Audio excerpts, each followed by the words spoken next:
सही आ रहा है। तो चलो आज कहाँ से डिस्कस करेंगे इसके आगे का। तो जो कल डिस्कस हुआ था ना कि फाइनल गुड्स कौन से हैं, इंटरमीडिएट गुड्स कौन से और उनसे रिलेटेड बातें। अब जो लिखा हुआ ना कंजम्पशन गुड्स ऑन ये कह दो कंजम्पशन गुड्स और कंज्यूमर गुड्स, तो ये फाइनल गुड्स का ही एक पार्ट है, ठीक है। वो होगा कैसे, आसान है। तो अभी हमने पढ़ा था कि कंजम्पशन गुड्स उन गुड्स को कहते हैं जो डायरेक्टली यूज़ की जाती हैं ताकि लोग अपनी सेटिस्फैक्शन को पूरा कर सकें, यानी कि which are directly used for the satisfaction of human wants. तो जो कंज्यूमर बेस्ड गुड्स होती हैं, हम हाउस होल्ड जनरली अगर सिंपली बात करें तो हमारा कौन कौन है जो इनको कंज्यूम करता है, तो ये भी पढ़ने को मिलेगा आगे, ठीक है। अगर मैं फिर भी बता दूं तो हमारा हाउस होल्ड सेक्टर, हमारा गवर्नमेंट सेक्टर, या फिर जो हमारी NGOs है ना, नॉन प्रॉफिट ऑर्गेनाइजेशंस, सही है, जैसे कोई NGO हो गई, कोई मंदिर हो गया, मस्जिद, गुरुद्वारा, इन सब में भी जो लोग हैं चीज़ें कंज्यूम ही करते हैं जस्ट बिकॉज ऑफ सेटिस्फैक्शन पाने के लिए। एग्जाम्पल दे रखा आइसक्रीम, मिल्क, घरों में यूज़ होता है। इनको क्या करते हैं ये लोग, घरों में जो भी चीज़ आप इस्तेमाल करोगे अपना मतलब पेट भरने के लिए, चाहे भूख लग रही है, तो ये खाने पीने की चीज़ें, और भी बहुत सारी तरह की चीज़ें हैं जिनको आप घर में इस्तेमाल करते हो। मम्मी को कपड़े धोने वॉशिंग मशीन चला रही हैं, वो भी कंजम्पशन है। तुम्हें घर में लग रही है पंखा चला रहे हो, वो भी कंजम्पशन है। कुछ एंटरटेनमेंट करना है, फ़ोन चला रहे हो, वो भी उसको भी कंज्यूम करना कहते हैं कि लगातार फ़ोन लगातार चलाते रहते हैं, ये सारी बातें हैं। अब वो सब तो हम पहले भी पढ़ चुके हैं। अब मुद्दा ये कहता है कि कंजम्पशन गुड्स तुम्हारी 4 प्रकार के समझा रखे हैं। सबसे पहला durable, semi durable, non durable और जो नॉन मटेरियल या फिर सर्विसेज कह सकते हो। मुद्दा आता है ड्यूरेबल वाली कौन सी, जिनको आप कई सालों तक इस्तेमाल करते हो। अगर मैं तुम्हें घर का बेस्ट एग्जांपल दूं तो टेलीविज़न, एक बार ख़रीद लो 5-10 साल के लिए इंसान फ्री। रेडियो अब तो नहीं चलती इतनी, पर पहले के टाइम में अगर बात करें तो मैच रेडियो पे, गाने रेडियो पे, ये चलता था, कई साल तक चलती रहती हैं। कारें खरीद लो 15 साल तो कागजों में है पेट्रोल वाली की, डीजल की शायद 10 साल है और लोग चलाते तो ज़्यादा हैं। स्कूटर ले लो, वॉशिंग मशीन ले लो, ऐसे कोई भी चीज़ एग्जांपल जिसका आप घर में कई सालों तक लगातार इस्तेमाल करते हैं। Durable consumption goods are those goods which can be used for the several years and are of relatively high value. इनकी कीमत भी ज़्यादा है, सही है। आपने AC खरीद लिया, वैसे तो नहीं हर साल ख़राब हो जाएगा। अब चलाने वाले AC 5 साल भी चल रहे हैं, 10 साल से भी चल रहा है। कोई को तो ऐसा मिलता है कि भाई 16 साल पुराना AC हमारे घर में चल रहा है। मैं क्या बात कर रहा है, क्योंकि वो ना मैकेनिक आदमी कह रहा भाई मैं सर्विस ना टाइम पे रखता हूँ उसकी, सही है। मैं कह तू तो बहुत लंबा खींच गया, ठीक है। तो ये होगी ड्यूरेबल गुड्स के लिए, जिसको आप मतलब यूज़ करते हो कई सालों तक, है ना, लॉन्ग टर्म तक के लिए, ठीक है। सेमी ड्यूरेबल की बात करें तो तुम्हारा बेस्ट एग्जांपल है तुम्हारे कपड़े। ये कुछ सालों तक काम करते हैं, 1 साल 2 साल ऐसे। तो सेमी ड्यूरेबल कंजम्पशन गुड्स, दो goods which can be used for a period of 1 year और स्लाइटली मोर। आप या तो उसको 1 साल तक इस्तेमाल करते हो या उससे थोड़ा सा ज़्यादा। हम लॉन्डे थोड़े ढीठ होते हैं उसमें, लॉन्डो चलते हैं। जैसे मैं एक लोवर में पहनता हूँ ब्लैक कलर का, जिम में 2018 में लिया था, 23 तक रगड़ा हुआ है। पहले वैसे कॉमन पहनते थे हम, तो शुरू में ये भी नहीं, कुछ तो बहुत ज़्यादा रगड़ते हैं और फिर भी 2-4 साल वो चला लेते हैं। ये गर्ल्स पे लागू नहीं होता। अगर गर्ल्स की अगर कंडीशन अच्छी है ना और वो अर्निंग फेस में, तो जो ड्रेस एक बार किसी फंक्शन में पहन ली, अब नहीं पहनूंगी, बेइज्जती हो जाएगी। हम लॉन्डो को रंग भी याद नहीं होता कि हमने क्या पहना था, इनकी बेइज्जती हो जाएगी इतनी देर में, समझ रहे हो। पर फिर भी मान के चलते हैं कि कपड़े ऐसे हैं जो कि ये फर्नीचर हो गया, क्रॉकरी हो गई, इलेक्ट्रॉनिक्स जो गुड्स होती हैं, इस टाइप की चीज़ें, ये साल 2 साल ही चलते हैं और फिर ये अपना आपकी क्या हो जाते हैं, ये रिटायर हो जाते हैं, ठीक है, मान लिया। नॉन ड्यूरेबल, इनका सिंपल सा मतलब आप सिर्फ इनको एक बार यूज़ करते हो, सिंगल यूज़ के लिए। जो चीज़ आप सिंगल यूज़ के लिए इस्तेमाल करते हो उनको बोला जाता है नॉन ड्यूरेबल या फिर सिंगल यूज़ कंजम्पशन गुड्स। तो कहता है नॉन ड्यूरेबल या फिर सिंगल यूज़ कंजम्पशन कौन सी हैं, those goods which are use, जिनका आप इस्तेमाल कैसे करते हो, सिर्फ आप एक बार इस्तेमाल कर सकते हो up in a single act of consumption. Example की बात करें, ब्रेड अगर आपने एक बार खा ली, ख़त्म, आप उसी ब्रेड को दोबारा से इस्तेमाल नहीं कर सकते। और इनके ना ये लो वैल्यू होती है, ज़्यादा कीमत भी इनकी आमतौर पर नहीं होती। इन्होंने लिख रखा है, जैसे डोमेस्टिक की बात करें, LPG गैस हो गई, मिल्क हो गया, पेट्रोल हो गया, अगर आपने इनको एक बार कंज्यूम कर लिया, इनकी खपत हो गई, तो फिर ये एकदम ख़त्म, आप सेम चीज़ को दोबारा इस्तेमाल नहीं कर सकते। सर्विसेज की बात करें, हम आपको पढ़ा रहे हैं sir, this is non material, ये भी कंजम्पशन गुड्स में ही आता है, सही है। तुम पढ़ते हो ताकि तुम्हें चीज़ें समझ में आए। तो सर्विसेज लाइक, एक सर्विसेज की बात करें तो डॉक्टर सर्विस दे रहा है, लॉयर सर्विस दे रहा है, कोई डोमेस्टिक सर्वेंट सर्विस दे रहा है, टीचर सर्विस दे रहा है। ये जितने भी लोग हैं जो सर्विसेज देते हैं वो किसके अंदर आता है? Non material, basically consumption goods का ही एक हिस्सा है। ठीक है, बहुत बढ़िया। दूसरा कैपिटल गुड्स, ये भी फाइनल है। तो फाइनल गुड्स को तोड़ रखा है कंज्यूमर में, और कंजम्पशन बेस्ड गुड्स और कैपिटल गुड्स। इन्हीं जगहों पे हम पैसा इन्वेस्ट करते हैं। तो जिन चीज़ों में इन्वेस्ट करते हैं ना, उनको कैपिटल गुड्स बोला जाता है। यानी कि आपके पास जो है, ठीक है, आपने थोड़ा और पैसा खर्च करो और आपके एक और स्टॉक ऐड हो गया आपकी इकोनॉमी के अंदर, उनको कैपिटल गुड्स बोलते हैं। ठीक है, capital goods are fixed assets of the producer. Producer के लिए फिक्स्ड एसेट्स हैं। अब रोहन, जैसे कि हम अभी आर्ट्स वाले हैं, तो फिक्स्ड एसेट्स क्या होती हैं? ऐसी एसेट्स का मतलब होता है संपत्ति से। तो ऐसी एसेट्स जिसका इस्तेमाल आप 1 साल या उससे ज़्यादा के लिए करते हो, तो बेसिकली लॉन्ग टर्म ही शब्द इस्तेमाल कर सकते हैं, मोर देन 1 ईयर। जैसे फर्नीचर, ये वाली अभी टेबल है, हम इसको चलाएंगे। हम जिन बेंचों पे बैठ के पढ़ते हैं 2019 की बनवाई हुई हैं, 19 से 23 हो गए, 4 साल से इस्तेमाल कर रहे हैं। ज़रूरत पड़ने पर इनको रिपेयर करवाना पड़ता है, वो एक डिफरेंट चीज़ है। मशीनें हो गई, प्लांट हो गया, बिल्डिंग्स हो गई, ये सब ऐसी हैं जो कि 1 साल से ज़्यादा, हाँ, इनकी डेंटिंग पेंटिंग करवानी पड़ेगी, क्योंकि हमें इनकी लाइफ को बढ़ा के रखना। अगर आप इनको रिपेयर नहीं करवाओगे तो ये बहुत जल्दी ख़राब हो जाएंगे। ठीक है, ये हो गई। तो plant and machinery is the example of capital goods. इनको, these goods are used by the producer. Producer कौन होता है? जो गुड्स एंड सर्विसेज प्रोड्यूस करता है बेसिकली। ठीक है, either for replacement of capital stock और for the additional to the capital stock. भाई आपके पास सपोज करो पुरानी मशीन ख़राब हो गई, आपने उसको रिप्लेस करके दूसरी खरीद ली, तो आपका कैपिटल स्टॉक बढ़ जाता है इकोनॉमी के अंदर, और इनसे आप पैसा भी कमाते हो। ठीक है, capital goods are fixed assets of the producer. All fixed assets capital goods are, देख लो ये जो बार बार लैंग्वेज घुमाते हैं ना, तो बच्चा वहाँ इंटरेस्ट लेता नहीं है इनमें, बट ठीक है हम पढ़ते हैं, कोई बात नहीं। तो capital goods are repeatedly use in the process of production for several years and are of high values. अब अभी हमने बोला कि आप इनका इस्तेमाल 1 साल या उससे ज़्यादा के लिए करते हो, मोर देन 1 ईयर करते हो, 2-4 साल, 5-10 साल, 10-20 साल भी होता है।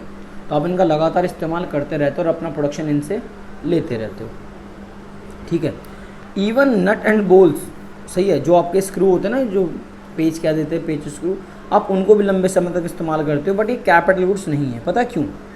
इनकी कीमत कम होती है। नट बोल्ट तुम्हें 5-5 रुपये, 10 रुपये के मिल जाएंगे।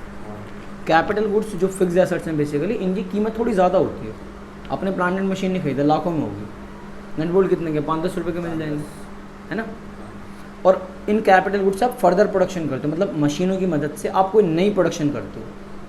अब एक मन में सवाल आता है बच्चे के कि सर इंटरमीडिएट गुड्स से भी तो फर्दर प्रोडक्शन होती है, तो एक डिफरेंस है इनमें। डिफरेंस ये है कि इंटरमीडिएट गुड्स जब फर्दर प्रोडक्शन में अपने आप को कन्वर्ट करता है तो अपनी पहचान खो देता है। जैसे मान के चलो हमने मैदा लिया, मैदा की हमने पिट्ठी बनाई, उससे समोसे बनाए, तो हम ये कहते हैं कि मैदा खा रहे हैं, हमें कहते हैं समोसे खा रहे हैं। आपने दूध को जलाया, उससे खोया बनाया, खोए से बनाई मिठाई, तो आप ये कहते हो कि दूध खा रहे हो, आप कहते हो मिठाई खा रहे हो। तो इंटरमीडिएट गुड्स जब फर्दर प्रोडक्शन में यूज़ हो रही होती हैं तो वो अपनी पहचान खो देती है। कैपिटल गुड्स अपनी पहचान कभी नहीं खोता। मशीन तो मशीन ही रहेगी भाई। एक तरफ से आपने कोई इनपुट डाला, दूसरी तरफ से आउटपुट, वो नहीं कि एक तरफ से आलू डाल के सोना निकलेगा, वो पॉसिबल ही नहीं है। ये तो वाहियात बात थी, है ना। अब हो सकता है उनका सेंस ये रहा होगा कि भाई एक तरफ से आलू डालो, सही, आप एक आलू में चिप्स का एक 5 रुपये का पैकेट बनाकर टनाटन मार्केट में बेच के मुनाफा कमा सकते हो, ठीक। बट जो भी था वो एक अलग चीज़ थी। कैपिटल गुड्स फर्दर प्रोडक्शन में हेल्प करवाते हैं, लेकिन ये अपनी पहचान नहीं खोते। मशीन कभी भी ऐसी नहीं हुई कि जब आपने एक मशीन में धागा डाला और उसने कपड़ा बनाया तो मशीन ने अपनी, मशीन तो मशीन ही रहेगी, मशीन का नहीं बिगड़ता कुछ भी, सही है, ये वाली बात है। तो इन्होंने कहा कि नट और बोल्ट को इन्होंने कहा क्योंकि उनकी वैल्यू बहुत कम है, लेकिन फिक्स्ड एसेट्स की वैल्यू थोड़ी ज़्यादा होती है, ठीक है। ओके, ये वाली बात उन्होंने बोल दी। अब कैपिटल गुड्स के साथ एक चीज़ होती है, इन पर ना डेप्रिसिएशन लगता रहता है, तो ये पढ़ने को मिलेगा भी, डेप्रिसिएशन बकायदा फॉर्मूला लगता है। अब डेप्रिसिएशन क्या होता है? जब आप किसी भी ऐसी वस्तु का इस्तेमाल करते हो जो 5-10 साल तक के लिए चल रही है, हर साल लगता है, तो उसकी ना कीमत धीरे धीरे मार्केट में कम हो जाती है। अब कीमत कम होने का अपने रीज़न है, उसका लगातार इस्तेमाल करना, सही है। ऐसे कह सकते हो कि मार्केट में टेक्नोलॉजी के अंदर चेंज आ गया, ठीक, इस प्रकार की चीज़ें, डिमांड चेंज हो रही है ना। हवा पानी की वजह से जंग लग जाता है। तो किसी भी, जैसे ये बाइक खड़ी हुई है, अब इस बाइक की अभी तो चलो जो भी कीमत है ठीक है, लेकिन 10 साल बाद या 5 साल बाद इसकी कीमत मार्केट में काफ़ी हद तक कम हो जाएगी। तो वो जो कीमत कम होगी उसी को डेप्रिसिएशन बोलते हैं। यहाँ पे देखने को मिलेगा। कैसे? हर साल कितनी कम होती है वैसे? अब इतना तो मैं इसमें नहीं हूँ पक्का कि बाइक वाइक पे या मोबाइल पे, सबका ना थोड़ा अलग अलग भी होता है। अब डिपेंड है डेप्रिसिएशन लगाने के मेथड पे भी डिपेंड करता है। अब कॉमर्स टीम में 11th क्लास में पढ़ाया जाता है कि डेप्रिसिएशन तुम्हें दो तरीके से पढ़ाया जाता है, स्ट्रेट लाइन मेथड और रिटर्न डाउन वैल्यू मेथड। अब मेथड और भी होते हैं, तो जो जिस प्रकार का मेथड अपनाएगा उसी हिसाब का डेप्रिसिएशन लगेगा उस पर। ठीक है, ये वाली बात आई। तो कैपिटल गुड्स फर्दर प्रोडक्शन में हेल्प करवाते हैं। कैपिटल गुड्स को रिपेयर की ज़रूरत होती है, कैपिटल गुड्स पे डेप्रिसिएशन आमतौर पर लगता रहता है। तो ऐसी बहुत सारी चीज़ें हैं जो हम कैपिटल गुड्स से सीख सकते हैं। ये अपनी पहचान नहीं खोती प्रोडक्शन के टाइम पे, मतलब ये जब प्रोडक्शन आप कर रहे होते हो ना, तो उसके अंदर ये मिक्स नहीं होती। जैसे इंटरमीडिएट गुड्स हो जाती हैं, टाइम पे इनको रिपेयरमेंट की ज़रूरत है, रिपेयर करवाते रहना पड़ेगा। ठीक है, और कभी कभी रिप्लेस भी करना पड़ता है कि छोड़ो बहुत पुरानी होगी, अभी काम नहीं करने वाली, बदल दो। ठीक है, अगर आप इन्हीं कैपिटल गुड्स को घर के लिए खरीदते हो, हाउस होल्ड सेक्टर के लिए खरीदते हो, तो यही capital goods house hold sector के लिए पता क्या कहलाएंगी?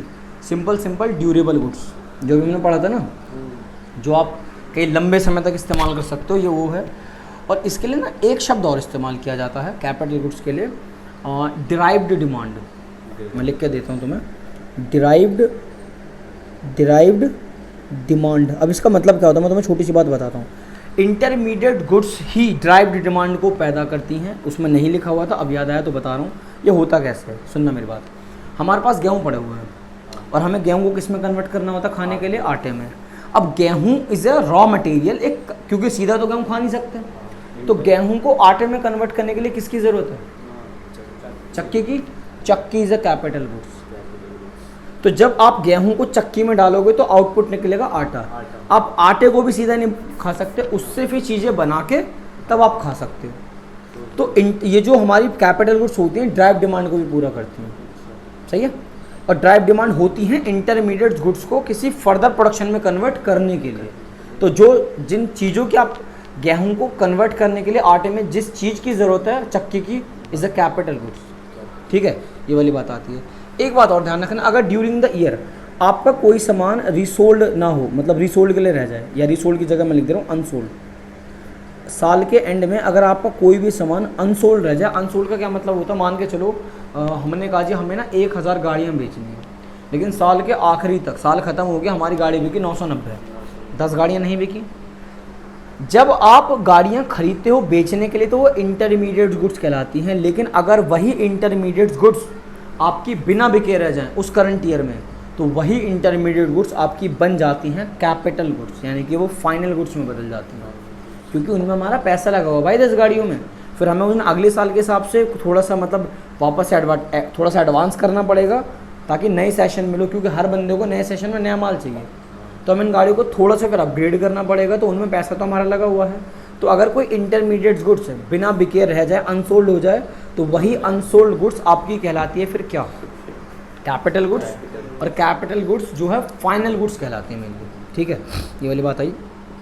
फिर वो कहता है all capital goods are producer goods but all producer goods are not capital goods.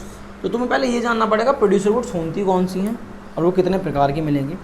तो प्रोड्यूसर गुड्स वो होती हैं जो प्रोडक्शन में हेल्प कराती हैं। Simple, you know, those goods which are used in the production of other goods. जिन goods की मदद से आप अदर गुड्स का प्रोडक्शन कर सकते हो उनको आप प्रोड्यूसर गुड्स कहते हैं। और ये भी दो प्रकार के हैं, जैसे इन्होंने क्या रखा है, goods used as raw material by the producer like wood to make furniture. आप लकड़ी का इस्तेमाल करते हो फर्नीचर बनाने के लिए, तो वो जो लकड़ी है वो एक प्रोड्यूसर गुड्स का काम करेगी। आप कोयले का इस्तेमाल करते हो इलेक्ट्रिसिटी बोल दो, इलेक्ट्रिसिटी जनरेट करने के लिए या फिर पावर जनरेट करने के लिए, तो वो किसका काम करता है? प्रोड्यूसर गुड्स का, क्योंकि इनके बिना इलेक्ट्रिसिटी प्रोड्यूस नहीं होगी सिंपली। और दूसरा क्या है, जिनका आप इस्तेमाल करते हो एज अ कैपिटल गुड्स। तो मैं एक सिंपल सी बात बताता हूँ, सुनना मेरी बात। देखो ऐसे मानो, ये है प्रोड्यूसर गुड्स। प्रोड्यूसर गुड्स को दो हिस्से में तोड़ा गया है। एक जो सिंगल यूज़, यहाँ लिख दे रहा हूँ मैं, जो सिंगल यूज़ हैं, सिंगल यूज़ प्रोड्यूसर गुड्स, और दूसरा होती हैं तुम्हारी कैपिटल गुड्स। अभी हमने पढ़ा था कि कैपिटल गुड्स को फाइनल गुड्स भी कहा जाता है, या ये कहें कि फाइनल गुड्स ही कैपिटल गुड्स होती हैं, ऐसे कह दो। बट ये भी तुम्हें मानना पड़ेगा कि कैपिटल गुड्स एक हिस्सा होती हैं मात्र प्रोड्यूसर गुड्स का, ठीक है। तो इसीलिए कहा जाता है, क्या कहा जाता है कि all capital goods are producer. किसी ने कहा मशीन, किसी ने कहा बिल्डिंग, बोले किसी ने, देखो यहाँ एग्जांपल दे रहे बिल्डिंग बोल दी मैंने, किसी ने कहा मशीन एग्जांपल के लिए, तो मशीन फर्दर प्रोडक्शन में काम आती है, नो डाउट। प्रोड्यूसर गुड्स का दायरा ना इतना बड़ा होता है कैपिटल गुड्स से। अब देखो कोयला रॉ मटेरियल है, ये प्रोड्यूसर गुड्स में तो आता है लेकिन फिक्स एसेट्स में नहीं आता, ये कैपिटल गुड्स में नहीं आता। मतलब कैपिटल गुड्स थोड़ी छोटी होती हैं as compare to producer goods, उनसे बड़ी होती हैं। एक एग्जांपल लो, हम इंडिया पाकिस्तान का एग्जांपल लेते हैं। अब पाकिस्तान बच्चा अपना है, हम तो बाप हो गए उनके, तो पूरा पाकिस्तान इंडिया में समा सकता है, लेकिन अगर इंडिया पाकिस्तान में समाने की कोशिश करे समा जाएगा? तो बस अब ये मान के चलो कि Pakistan is a capital goods और Bharat is a producer goods. हमसे ही तो पैदा हुआ है, हम ही तो बाप हैं, समझ रहे हो? तो Bharat is a producer goods. तो भारत में सिर्फ कैपिटल गुड्स के अलावा भी सिंगल यूज़ प्रोड्यूसर गुड्स हैं, तो भारत का दायरा तो बहुत बड़ा है। ऐसे मान लो, ऐसे समझ लो उसको। इसलिए वो कहता है कि प्रोड्यूसर हो गया, unlike fixed assets of the producer goods use as a raw material are not a durable use goods, these are single use producer. घुमा फिरा के वही रिपीट करता रहेगा, इसमें कुछ नहीं, मैंने तुम्हें बता दिया। तो प्रोड्यूसर गुड्स बेसिकली दो प्रकार की हुई, कौन कौन सी? सिंगल यूज प्रोड्यूसर गुड्स और कैपिटल गुड्स। इसलिए कहा जाता है कि सारी कैपिटल गुड्स प्रोड्यूसर होती हैं, लेकिन सारी प्रोड्यूसर गुड्स कैपिटल नहीं होती। इन्होंने फिर डिफरेंस बता रखा है कंजम्पशन और किसका। ये डायरेक्ट सेटिस्फैक्शन को पूरा करते हैं ह्यूमन वांट्स के, और ये डायरेक्ट सेटिस्फाई पूरा नहीं करती। ये कहता है ना, do not lead the direct satisfaction of human wants. बहुत कम चांसेस होते हैं कि इनमें डिफरेंस पूछें। इनका जो खर्चा होता है वो हाउस होल्ड सेक्टर के अंदर होता है, गवर्नमेंट कंजम्पशन पे खर्चा करवाती है। और मैंने कहा था ना, प्राइवेट जो नॉन प्राइवेट इंस्टीट्यूट हैं, नॉन प्राइवेट इंस्टीट्यूट में बहुत कुछ आता है, नॉन प्राइवेट इंस्टीट्यूशन, सही है। और ये लोग हाउस होल्ड सेक्टर के द्वारा इस्तेमाल नहीं होती। इनको सिंपली बताऊं तो जो इंडस्ट्रीज़ होती है ना, वो यूज़ करती हैं। इंडस्ट्रीज़, जो इंडस्ट्रियल सेक्टर है आमतौर पर, क्योंकि वही प्रोडक्शन करते हैं। ये जो नोएडा वगैरह है, ये इंडस्ट्रियल सेक्टर तो है, तो यहाँ पे वो लोग इन चीज़ों की बात नहीं करेंगे, वो इनकी बात करेंगे। जब आप कंजम्पशन पे पैसा खर्च करते हो तो उसको कंजम्पशन एक्सपेंडिचर कहते हैं, और जब आप कैपिटल गुड्स पे पैसा खर्च करते हो तो उसको इन्वेस्टमेंट एक्सपेंडिचर कहते हैं। सिंपल बोले तो consumption goods house hold sector से कनेक्ट होती हैं, और ये जो हमारी कैपिटल गुड्स है वो इंडस्ट्रियल सेक्टर से कनेक्ट होती हैं, ठीक है। हाई प्रोडक्शन, बहुत ज़्यादा प्रोडक्शन चाहिए और वेलफेयर भी काफ़ी करना है। Higher production of the capital goods ये किस बात को दर्शाती है? हमारी कैपेसिटी की, इकोनॉमी की कितनी कैपेसिटी है जो जीडीपी ग्रोथ में हेल्प कराती है। और ये किस में काम कराती है? Quality of life. क्योंकि इंसान को सबसे पहले क्या चाहिए? अगर आपको देश की तरक्की करानी है तो आपको इंडस्ट्रीज़ पे भी ध्यान देना पड़ेगा, और देश को चलाना तो लोगों को ध्यान रखना पड़ेगा, क्योंकि लोगों का ध्यान नहीं रखोगे तो फिर फ़ायदा क्या है, ठीक है। ये वाली बात यहाँ पे आती है। अब ये क्वेश्चन तुम बड़े आराम से पढ़ सकते हो कि all producer goods capital goods क्यों नहीं होती। हमने बता दिया कि पाकिस्तान भारत में समा सकता, भारत नहीं समाने का उनमें, भागे वाले करेंगे। हमारे तो यूपी ने समाने का पाकिस्तान में, सोचो कबूतर बना देगा यूपी उनका, ऐसा। यूपी की जनसंख्या उनसे ज़्यादा है और यहाँ बाबा बैठे हुए हैं, सोचो उनका क्या हालत करेंगे फिर। तो ये तुम पढ़ सकते हो, तो मैं समझ में आ जाएगी क्यों हो जाता है ऐसा। उसके बाद क्या है कहता concept of components of consumption expenditure. कौन कंज्यूम करता है? मैं बार बार बोल रहा हूँ, हाउस होल्ड सेक्टर हमारी चीज़ें कंज्यूम करता है, क्योंकि हम लोगों को जब तक, देखो हाउस होल्ड सेक्टर का काम क्या है? बेसिकली किसी भी गुड्स एंड सर्विसेज की डिमांड करना, क्योंकि हम उनका यूज़ करते हैं, इस्तेमाल करते हैं। गवर्नमेंट और non private institute like NGOs, temple, mosque, gurdwara, ऐसी कोई भी चीज़। Household by consumer goods for satisfy their wants, government buy consumer goods to distribute among defence forces. अब ये जो डिफेंस फोर्सेज में लोग रह रहे हैं, इनके खाने पीने का कहाँ से आएगा? यहीं से तो आएगा। इनको इधर से उधर जाना है, वो सब कहाँ से आएगा? यहीं से तो आएगा। नॉन प्राइवेट इंस्टीट्यूट कैसे करते हैं? ये भी जैसे चैरिटी में दान कर दिया। If we add up expenditure on purchase of consumer goods by the household, government, NGOs, institute ही ऐसी हैं जिनको मिला के आप कह सकते हो कि जो पैसा, जो डिमांड हाउस होल्ड सेक्टर करता है, भारत सरकार करती है या प्राइवेट NGOs करते हैं, इन खर्चों को आप कंजम्पशन एक्सपेंडिचर बोल सकते हैं। इतना वो खास नहीं कि इसी को सीधे सीधे एग्जाम में पूछ लेगा, ठीक है। इसलिए देखो उन्होंने क्या बोल दिया, consumption expenditure bye the house hold, consumption expenditure by the government, consumption expenditure by the NGOs। जब इसको मिला दोगे तो एग्रीगेट का मतलब होता है टोटल या होल कह दो, सम कह दो, टोटल कह दो, ऐसा कोई भी नाम इस्तेमाल कर सकते हो जो हम कंजम्पशन पर्पस के लिए खर्च करते हैं, सही है। उसके बाद वो हमें सिखाएगा इन्वेस्टमेंट। अब यहाँ इन्वेस्टमेंट की अगर बात करते हैं तो ये इन्वेस्टमेंट तुम्हें ना फॉर्मूले पढ़ने सिखा देगा। यहाँ से ना हम अपने फॉर्मूले बनाते चलेंगे जो आने वाले चैप्टर्स में क्या होंगे, हमारे इस्तेमाल होंगे। अब इन्होंने वो आगे पीछे कर रखा है, कोई बात नहीं, बट हम उसको डिस्कस कर लेंगे। इसमें इतना ही।